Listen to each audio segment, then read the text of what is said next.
Je suis originaire de Guinée-Bissau. La Guinée-Bissau, c'est le sud du Sénégal. Pour ceux qui connaissent le Sénégal, l'Afrique. Je suis arrivé à l'âge de 17 ans ici à Rouen, donc j'ai fait un parcours artistique aux Beaux-Arts de Rouen et puis le master à Paris.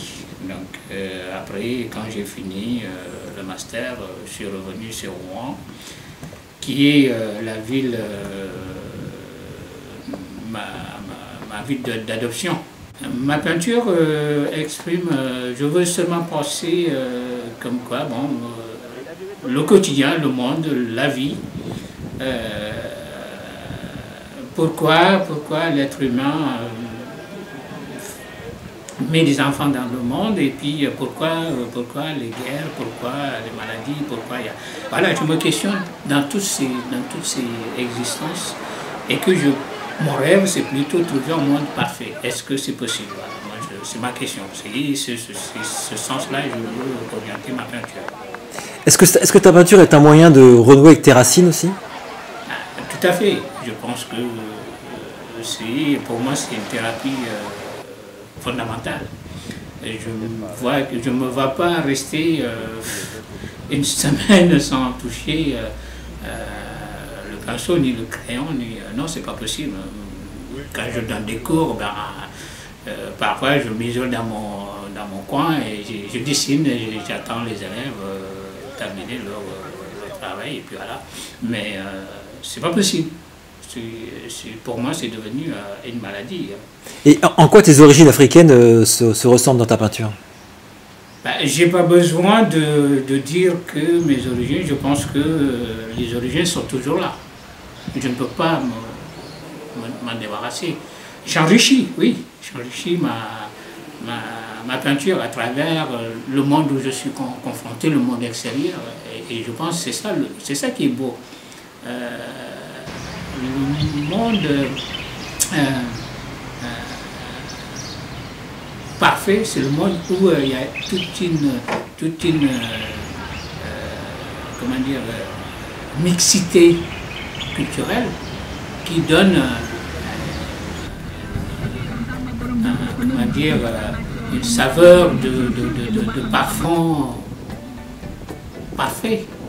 Et c'est là où on trouve aussi la beauté et la richesse, parce qu'on enrichit tout ça avec des différentes directives, des mots qu'on invente, ainsi de suite. C'est ça aussi la création, c'est ça aussi l'évolution dans le monde.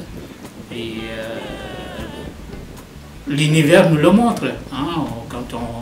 Quand on sort, on voit bien beaucoup de choses qui sont là et à force de prêter attention, on découvre beaucoup.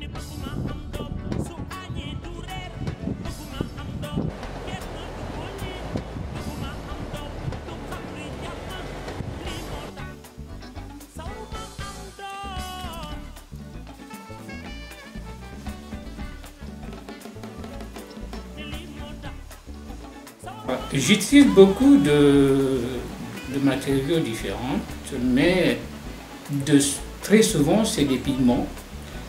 Les pigments que je mélange avec le médium, l'acrylique, et par la suite j'amène d'autres ingrédients. Ça peut aussi, quand je récupère certains matériaux, je rajoute ça dans le support que j'ai, parce que je trouve, voilà, ça revient à ce que je te disais par rapport à la richesse culturelle. On a tout devant nos yeux, parce que suffisamment de prêter attention à tout ce qui nous entoure, on trouve des choses dans la création. Et c'est le reflet de notre société aussi. Parce que notre société, parfois, on regarde seulement l'apparence de quelque chose. C'est l'apparence, mais le fond, quand tu creuses, il n'y a rien.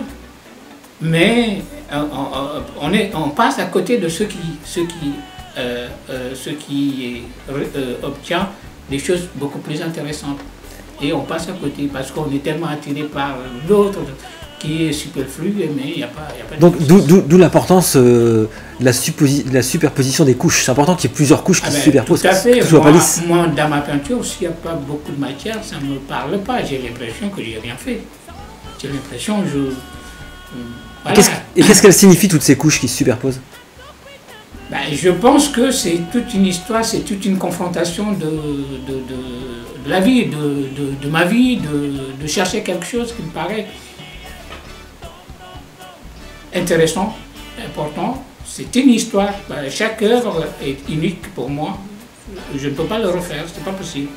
Donc le fait de passer dessus, de revenir et m'interroger, rajouter des choses, donner plus de matière, oui, c'est là, je trouve que voilà, je me suis investi, j'ai trouvé peut-être une satisfaction. Ma satisfaction très souvent est éphémère parce que ça ne dure pas longtemps. Et qu'est-ce que tu as comme remarque de la part des gens? Qu'est-ce qu'ils disent quand ils voient tes toiles? Je ne peux pas plaire à tout le monde, mais très souvent, des gens qui passent, ils trouvent intéressant. Voilà. Ils trouvent, bon, c'est comment dire, c'est unique, c'est singulier. Et voilà, ben, quand j'entends ce mot-là, je dis, voilà, au moins j'ai quelque chose qui m'appartient. C'est pour cela que je te disais, par rapport à ma peinture, je ne peux pas la classer.